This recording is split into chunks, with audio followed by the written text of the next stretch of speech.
세 번째로도 보면요, 17조에 이런 게 있습니다. 17조 양심 및 종교의 자유. 학생들은 양심의 자유와 종교를 가진다. 사망에 보면 학생에게 특정 장교에 참여를 하는 경우에 대체하는 걸 해야 된다.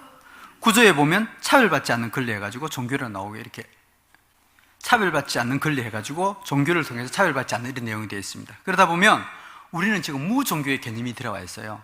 우리 강의석구라는 군 때문에 이 사람이 이제 46일인가 단식해가지고 종교가 기독교가 아니라 무종교도 종교라는 개념이 들어와 있어요. 참 논리적으로 참 어색한데요. 이 무종교의 개념 때문에 여기에 종교의 자유를 가진다는 것은 바로 뭔가 하면 무종교의 자유를 가졌다는 의미가 포함되고 있는 거예요.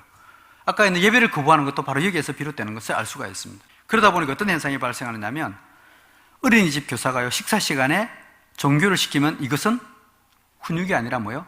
학대로 됩니다. 집에서 종교 강요 행위를 하면 인권 침해가 되는 겁니다. 이게 실제 일어나는 현상이에요. 이게 그렇게 가르치고 있는 거예요. 여러분들의 자녀들 보고 야 오늘 교회 가자 그러면 이건 인권 침해가 되는 거예요. 실제 일어난 사건입니다.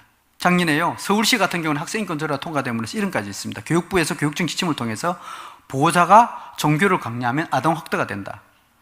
그래서 만약에 이를 위반 시에는 5년 이하의 징역이고 3천만 원 이하의 벌금을 받겠다는 거예요. 차별금지법이죠.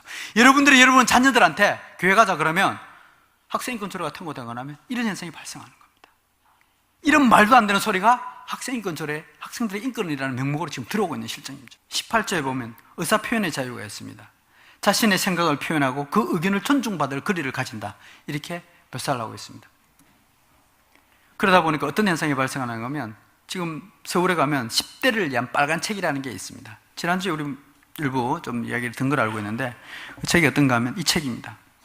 사지는 마십시오. 이 책을 사는 순간에 그 사람들 돈 벌어주는 거니까 사지는 마시고. 이 책을 지은 사람이요, 이제 목수정이라는 사람이 옹기였고, 전 민노당 정책연구원이었고요. 해설하는 사람이 공현입니다. 이 사람은 청소년 인권행동 아수나라에서 활동하는데 이 사람이 아주 인권 활동가로서 인권 교육도 많이 다니고 아주 청소년들의 인권에 대해서 최고의 전문가라고 나와 있습니다. 이 책이요, 어떤 책인가 하면 프랑스에서는 책을 갖다 몰수를 했습니다. 워낙 왜요? 심각한. 그리고 출판사에서 그 왜 몰수하느냐 해가지고 유엔 인권재판소에 제소했는데 패했습니다. 안 된다. 이 책 맞다. 이 청소년 보면 안 된다. 그리스 같은 경우는 이 책을 해놓고 감옥에 갔습니다. 이 책이 그만큼 금세라는 거죠. 그런데요, 이 책이 우리나라에서는 뻗듯이 일반 책들을 가게 판매되고 있습니다. 그게 보면 제일 앞 페이지에 딱 넘기자마자 이렇게 나와요.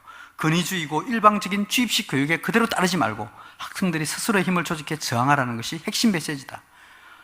종이 호랑이에 불과한 어른이나 교사들이 근위와 위험이라는 가면 뒤에 위선과 나약함을 숙이고 있다. 여러분들이 침묵하는 사이에 여러분들을 위선이고 나약함이라고 표현을 하고 있습니다. 중간안에 보면요, 두려움을 갖지 말고 성관계를 해라. 성관계를 하고 아이를 원치 않으면 낙태해라. 기독교적 윤리와 문화는 동성애를 병으로 간주하고 심지어 범죄로 다룬다. 동성애도 이성과 마찬가지 하나의 가족이다. 이게 이렇게 가르치고 있습니다. 감옥과 같은 학교 이제 그만. 학생 협의를 만들어라. 그래서 학교 측에 들어줄 것이다. 선생님에게 말을 놓고 싶다면 말을 하라. 반말을 하면 교사와 친해질 것이다. 점수를 거부하라. 점수는 아무것도 주지 않아. 대상학생인권조례에 성적을 대해서 차별받지 않도록 일어나는 권리가 있습니다. 성적을 학생들에게 차별받지 않으면 어떻게 돼요? 교사들은 점수를 매길 수가 없습니다. 선생님, 왜 점수 가지고 차별해요? 학생들을 배려하는 거하고 차별하고는 엄청난 차이가 있는데 이걸 이런 조항으로 만들어 놔놓고 그게 좋다고 지금 추진하겠다고 하고 있습니다. 19조에 보면 이런 사항이 나와요. 학생은 자신을 대표하는 기구를 비롯하여 다양한 모임에 참여할 권리를 가진다. 학교의 장은 또 이를 뒷받침해야 된다, 이렇게 돼 있어요. 이게 그냥 보면, 이 말은 보면 그건 맞는 것 같죠. 학생들이 그러니까 뭐 거기에 대해서 누가 뭐라 하겠습니까? 그런데 이게 가지고 어떻게 나타나는 현상을 한번 보겠습니다. 반국가적 표현물이라든지 유해물이라든지 그런 것도 허용해야 됩니다. 국가부정, 정치집단, 폭력혁명 등 이것이 초등학생부터 고등학교까지 다 우리가 허용해야 된다는 겁니다. 실제 나타나는 걸 보면 이렇게 나타나요. 이제 강원도에서 학생 운동하는 친구들이 그린 겁니다.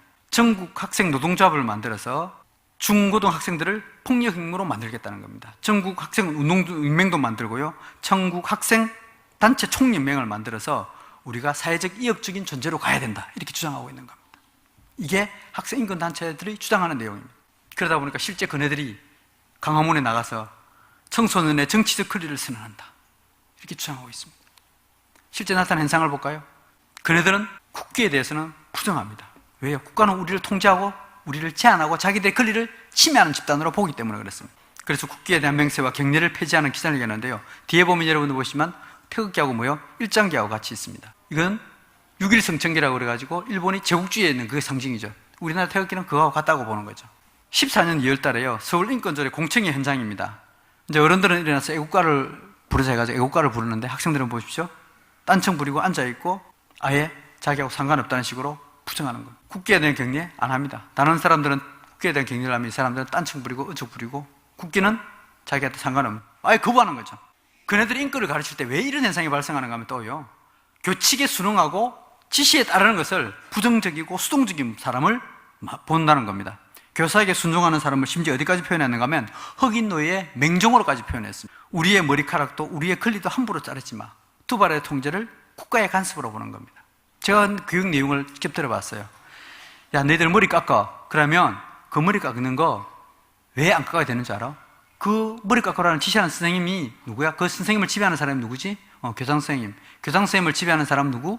교육감. 그럼 교육감을 지배하는 사람은 장관. 장관을 지배하는 사람은 대통령. 대통령을 지배하는 사람은 국가. 이렇게 하는 거예요. 그럼 너 머리 깎는 사람은 누구지? 국가. 너 국가가 머리 깎게 할 수 있어?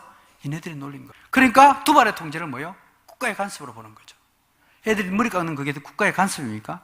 그네들이 주장하는 인권의 논리는 국가의 간섭으로 보는 거예요. 인권교육센터에서 실제 교육시키는 자료예요. 우리는 왜 머리카락에 왜 겉으로 집착하는가?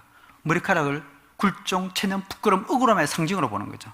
그래서 머리카락이 잘리는 것이 아니라 인권이 잘린다라고 교육을 시키면서 이 교육 자료예요. 인권교육센터에서 이렇게 교육을 시키고 있습니다.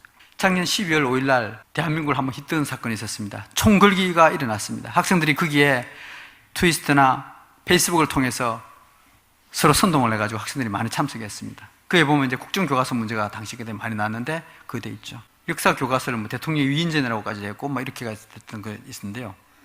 실제 거기에 참석했던 한 학생이 오직 뭐요? 프롤레타리아 리볼루션 뿐이다. 이게 그냥 그대로 방송에서 그냥 그대로 타요. 일반 방송에서 그냥 그대로 이야기하고 이 여학생이 나와가지고 이런 이야기를 합니다. 이게 뭐요? 공산주의 혁명뿐이다. 세상을 뒤집고 바꾼 것은 이거밖에 없다고 이야기하는 거예요. 거기에 당시 사무총장 이영주라는 사람이 나와가지고 이렇게 이야기합니다. 초중 고딩만 있으면 무서울 게 없어. 왜요? 자기들의 정치적 권력이에요. 앞으로 얘네들이 2, 3년만 있으면 얘네들 뭐야? 좀 투표권을 가지잖아요. 좀 더 시제할 거니까. 순수하게 애들을 뭐야? 정치적으로 자기들의 앞으로 먹잇감, 자기들의 입감으로 본다는 거예요. 이게 자네들의 정치적 논리입니다.